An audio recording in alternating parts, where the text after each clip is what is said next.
Welcome to Mental Health Monday. My name is Mick Coyle. Coming up on the programme this week. It's worrying because as a culture, we perceive somebody to be qualified based on the amount of followers that they have, not actually based on their credentials. It's strange that we just presume that those people will be fine, when quite clearly, anyone in that situation will be like, I don't think I'm quite ready for this yet. We hear from young people all the time that there's extremely long wait lists on the NHS. Many people aren't in a position to get a private therapist. And so it leaves people incredibly vulnerable for a considerable amount of time. And I'll be reminding you how you can make connections with mental health organisations within your community. It's Mental Health Monday. The home of the UK's conversation about mental health. Welcome to Mental Health Monday for another week. Great to have you along. Thank you for your shares, your streams, your downloads, your emails, and everybody getting involved on social media as well. It's always a pleasure to have you along. We're heading into the summer now. If you're listening to this as it's released, in England, we've got school holidays starting mid-July through to end of August. So we'll have a few more episodes throughout the summer, but there'll be a couple of breaks in between, just while I take a well-earned rest. Well, a rest, whether it's well-earned, somebody else can decide. But yeah, keep it Mental Health Monday. Get your subscriptions in, and then every time there's a new episode dropping on a Monday morning, it'll be dropping when it's dropping at 6 a.m, and that'll be going straight into your feeds. Now, as we head into the school holidays, big focus on young people, and actually that's where the conversation is going to be today with an organisation called Ditch the Label. Now, they're a global youth charity. They've got a great website, ditchthelabel.org, and they are offering, as part of the myriad different schemes that they offer in terms of mental health and support guidance for young people, some new services within the metaverse. Now, this is a first of its kind, actually, so it's really interesting to hear this conversation first and foremost on Mental Health Monday, that actually young people will be able to get through this service metaverse counselling and therapy. And they'll do that in an online space with avatars. They can do it through microphones if they want to, but they can also do it through text. There's some images, and I'll put a link to where you can find those images at the in the notes to the podcast, because it's quite interesting to see that that space is there. But at the same time, there's this data which kind of shows that actually it's very much there, because around about a third of young people who are looking for mental health support actually look for it on social media. So they're actually turning to the internet to look for help and to look for support. So the internet obviously can play a part within this as well. And actually, looking on the internet was actually only second to going to the NHS to get support. But within the NHS, there were concerns that for some people, waiting times were a big issue, and that's been spoken about many, many times. So there's a picture developing here, which is that young people who are talking about mental health much more, aware of their mental health a little bit more, going on the internet and looking for mental health support. But when they come to face with services, they're not always there, or not always there exactly when they need them. So there's almost now a gap. And what does that gap look like? We've heard on the podcast before about the hubs that might exist within town and city centres. Of course, online resources are huge as well, but is there counselling that's available? And actually, that's where Ditch the Label come in, and where we can maybe talk a little bit more, because they've teamed up with Maybelline, the Maybelline, as part of their Brave Together initiative.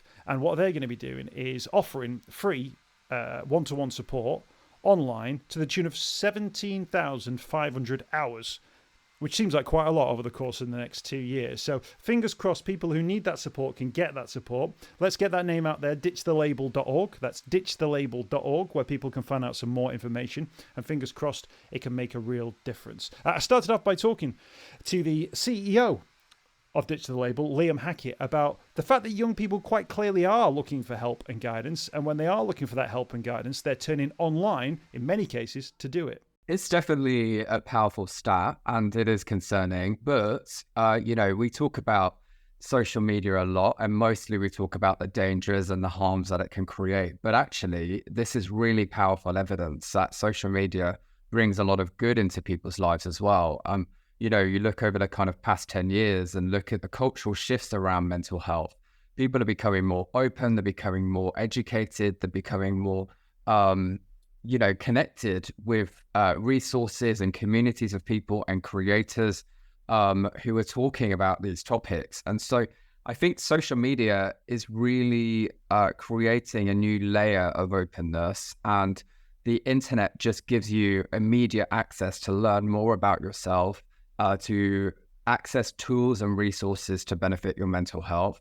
The same study also found that 1 in 3 are turning to social media for mental health support, second only to the NHS. I think that tells us everything that we need to know. And, Ditch the Label's mission has always been to be in those digital spaces and provide digital support to young people in the environments where they already are, to make it seamless and way more accessible. Yeah, and it's interesting, the accessibility, because, of course, for social media, it's pretty much universally, in terms of accessible, which, if you're looking to help people with their problems and 1 in 3 people who've got that problem are turning to the most accessible thing, that's a good opportunity, isn't it? But it also raises questions, doesn't it, about the quality of advice that they will receive once they get there. And I guess that's where organizations, authorities need to make sure that that's a good space and a safe space for young people to be seeking this advice. Yeah, I mean, it's worrying because as a culture, we perceive somebody to be qualified based on the amount of followers that they have, for example, not actually based on their credentials. And it's a concerning trend. And so it can leave people incredibly vulnerable. And we've heard a lot of stories about, kind of people with big profiles abusing that influence, which is why it is important, for organizations like Ditch the Label to have clinically trained support mentors. Our mentors are psychologists, they're counselors, they're therapists. They all have clinical training. And so coming onto our platforms, the advice and support that you're going to get will be similar to if you're sat opposite a therapist in a therapist's office. It is that standard of advice and support. But, the internet obviously gives access to, it democratizes access to information, and it can be abused, and we hear those stories a lot. I think one exciting thing about Ditch the Label is we have always pioneered technology and the internet to be used for social good. We're about to launch a pilot with Maybelline where we're delivering therapy in the metaverse, which we are incredibly excited about. It's never been done before. We don't know how it's going to go because there's no precedent there. This is new emerging technology, and we're going into that environment, and we believe that we're making therapy way more accessible and able to help some really vulnerable people who may otherwise not get help and support. Yeah. Sometimes we hear the phrase metaverse and there's we just presume it's this thing that's happening on the internet. Just explain then what might this look like in layman's terms, if you can. Yeah, it's funny because, as part of the Web3 conversation, this next generation of what the internet could look like, metaverse is a big component of that. But when you actually look in history, it's not new technology. Virtual worlds have existed for over a decade. We've had things like RuneScape, Habbo Hotel, Second Life, The Sims, these kind of online environments. But I think the kind of next generation is really bringing to life these virtual hangouts and kind of really amplifying the technology and the bandwidth underpinning these environments. So the way our pilot's going to work is there's a virtual Ditch the Label therapy office. What's great, because you're not restricted by the confines of reality. This office has got trees in it. It's got all sorts of stuff that just wouldn't be possible in an offline world. And so, the kind of people that we'll be supporting will have a degree of influence over the kind of environment that they find most peaceful and relaxing. In order to access the therapy, our service users will create a little virtual avatar, which represents them. We'll have a Ditch the Label therapist with their own avatar. And there's something really interesting about avatars and the psychology attached to them, because, if you were to go and sit in front of a stranger who is sat opposite you with a clipboard in a therapist's office, for a lot of people, that can be really intimidating, and it can be hard to open up about things that are on your mind. when you have a virtual avatar, for some people, it makes it much easier to open up and to start talking about things that they find challenging. It's way less intimidating. The therapist is, there's no age differential. There's a real kind of leveler by using things like virtual avatars. So we're really, really interested to see how this goes. We're going to be running the pilot for a few months and evaluating the impact, and then hopefully scaling it up even further.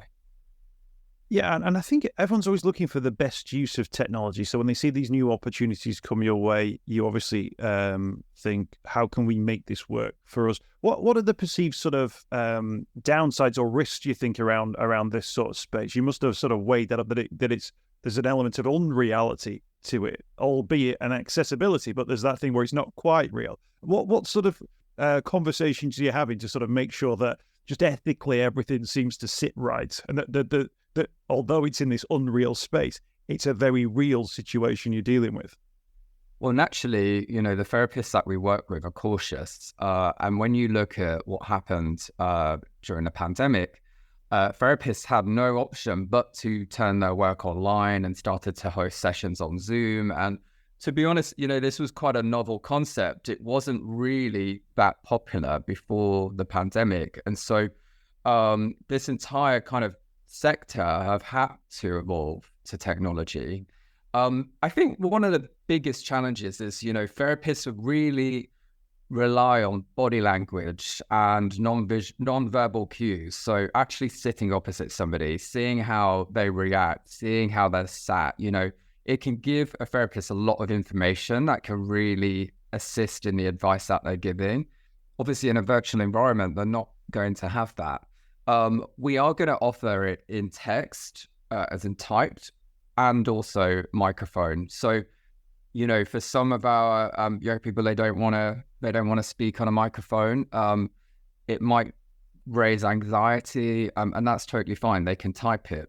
Obviously, with microphone, you then have the advantage of hearing tone of voice, how somebody's saying something. You can gain information from that. So there's definitely going to be challenges, but there's also the advantage of, kind of people, we believe, being more open, finding the whole process less threatening, finding it more accessible. There's also something in the avatar that a young person designs to represent themselves that can give our therapists a lot of information as well. And so it's actually a really exciting learning process. And I'm sure as this pilot goes along, we're going to be developing new best practices and frameworks for how perhaps other organizations and other therapists may want to incorporate this technology in how they're delivering support. And fundamentally, we're not looking to replace face-to-face therapy. That will always be incredibly important.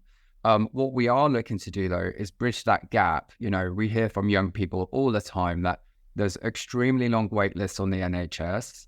Many people aren't in a position to get a private therapist. And so it leaves people incredibly vulnerable for, a considerable amount of time. So we want to really support those people when they're in that time frame.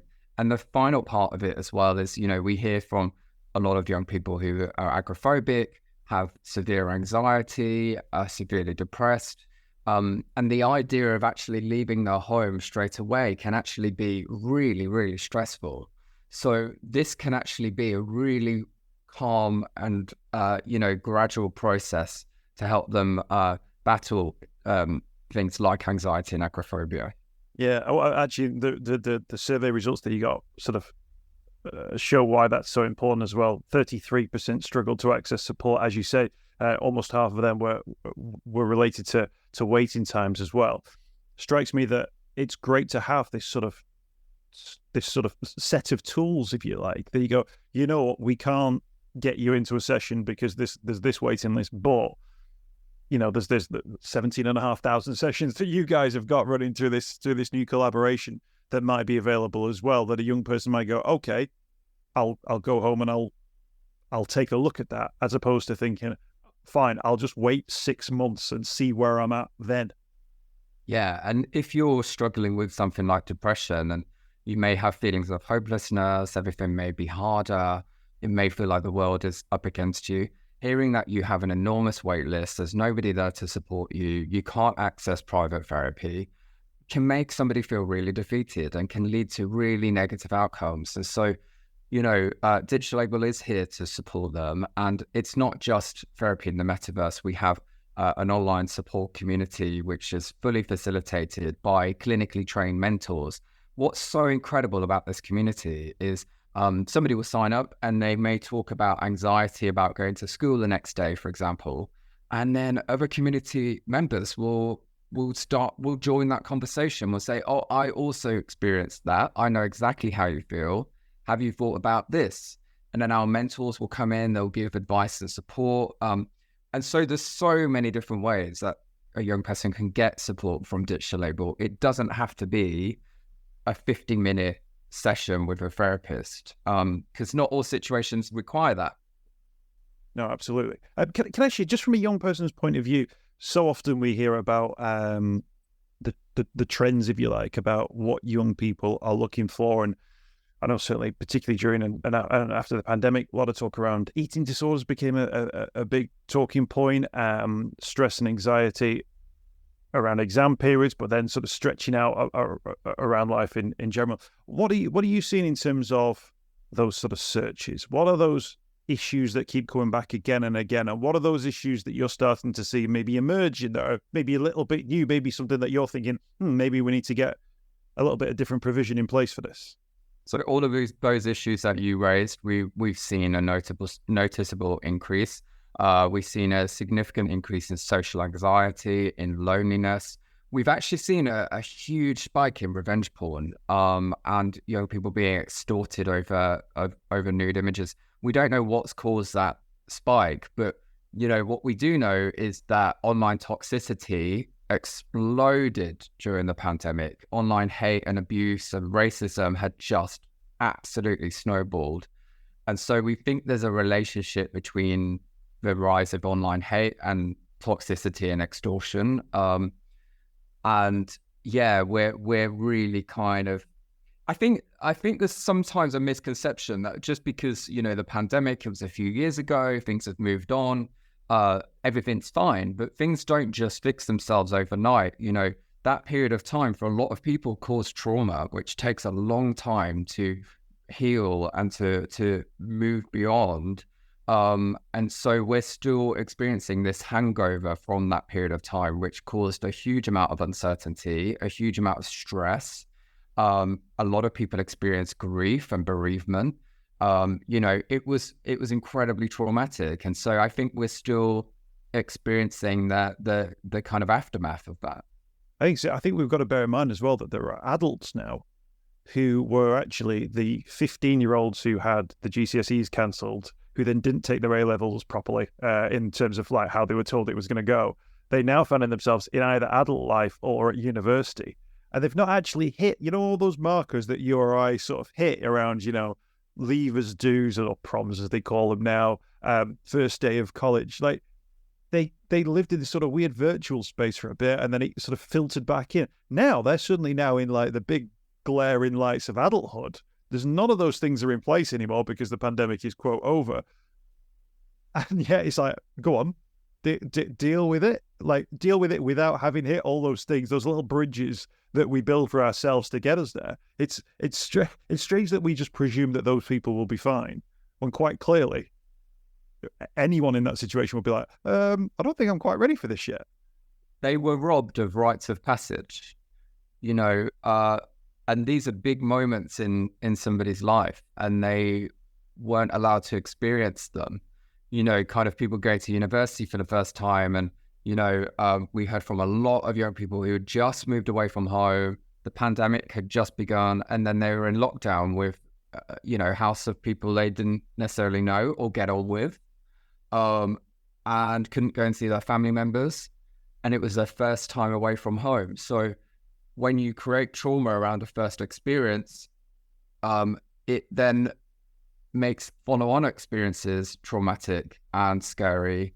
And, also as well, people entering the workplace for the first time, their experience of the first day of work is joining a group Slack and having some video calls that we know video calls are highly structured. There's no room for pauses or for more kind of casual conversation beyond like showing off your pets. It's very overly structured. So you actually lose all the magic that you have in a face-to-face conversation. And so if your only experience of the workplace is everything is on Slack, everything is Zoom video calls, everything is super structured, there's no warmness, you've got no work-life boundaries, you're just working at home the whole time. What are we teaching them? We're saying that this is good professional hygiene, but actually it's not. It's atrocious professional hygiene. And we all have social needs. Even introverts need social connection. And so it's concerning, really, because now what people are obviously returning back to the office, and a lot of workplaces have phased it back in, and the anxiety that people are feeling is real and has been caused by like just all of these experiences, and people are still experiencing it, and people are still hesitant about going into workplaces, and it's still going to take time. But I think just being aware and being connected with yourself and how you're feeling and why you're feeling things is a really powerful thing, because then that gives you an opportunity to actually address some underlying challenges that you may have. I think it's interesting, isn't it, where we talk about the long-term impacts. And I think even at the time, people were going, the mental health of everyone as a result of, lockdown was rightly flagged. But everyone in the know was going, let's see where we are in 3 years' time, in 5 years' time, because that's when we'll know, the true scale of it. And you mentioned there that those young people, they're going into a work, they haven't done work experience because all the offices were in lockdown. They get a job, they get handed a phone and a laptop, and they say, right, we'll see you at the Christmas do. They don't know about like what Greg in sales likes in his tea, or like how Linda answers the phone or persuades a client to do X, Y, all those little things, which as a seasoned worker, you kind of think, well, that's fine. I've seen all that. And now actually I can maybe make the best use of flexibility, or I can make the best use of working from home.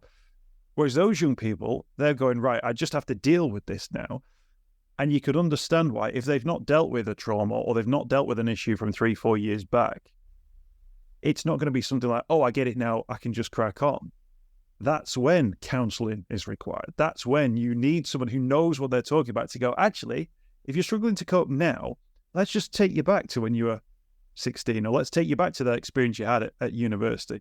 That at least then gives them the permission to then reassess a trauma or reassess a time in their life where they felt like things were completely out of control, because ultimately that allows them to then see the place that they're at now within the context and understanding the context of what they went through.